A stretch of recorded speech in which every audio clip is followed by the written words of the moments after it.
महाराष्ट्रातील प्रत्येक अपडेट जाणून घेण्यासाठी आजच मेट्रो रायगडच्या सोशल मीडिया प्लॅटफॉर्मला लाईक, फॉलो आणि सबस्क्राईब करा.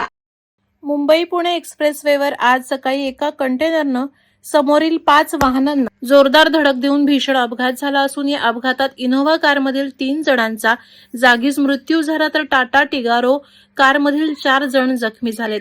या अपघातात कंटेनरनं समोरील 5 वाहनांना जोरदार धडक दिल्यानं भीषण अपघात झालाय. यात 3 कार, एक आयसर टेम्पो आणि एक बल्कर असा 6 वाहनांचा समावेश आहे.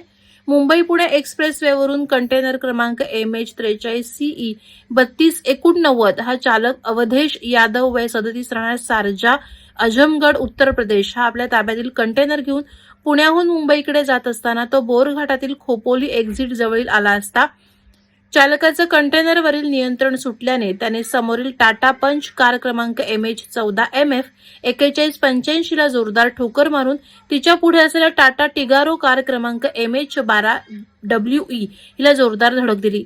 तर टाटा टिगारो कारच्या पुढे असलेल्या आयशर टेम्पो क्रमांक MH14LE 9533 याला जोरदार धडक देऊन कंटेनर पुढे जाऊन इनोव्हा कार क्रमांक MH12VV 7023 हिला पाठीमागून जोरदार धडक देऊन इनोव्हा कारवर कंटेनर पलटी झाला. तर पुढे असलेला बल्कर क्रमांक MH43CE 9804 ला पाठीमागून जोरदार धडक दिल्यानं 6 वाहनांचा विचित्र अपघात झाला. या अपघातात इनोव्हा कारमधील श्रीकांत अनंत जाधव वय 63 राहणार गिरिजा शंकर विहार पुणे, अंबादास दामू पेटारे सिंहगड रोड हिंगणे पुणे, प्रमोद संतोष पवार या 3 जणांचा जागीच मृत्यू झालाय.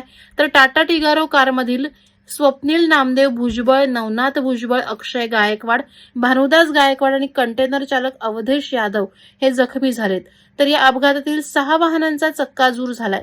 या अपघाताची माहिती मिळताच बोरघाट महामार्ग police, Khopoli police, IRB patrolling अपघातग्रस्त टीमचे सदस्य, डेल्टा फोर्स, महाराष्ट्र सुरक्षा बल, मृत्यूंची टीम आदी तात्काळ घटनास्थळी दाखल होत कारमध्ये अडकलेल्या प्रवाशांना तात्काळ बाहेर काढून पुढील उपचारासाठी खोपोली नगरपालिकेच्या रुग्णालयात दाखल करण्यात आलं.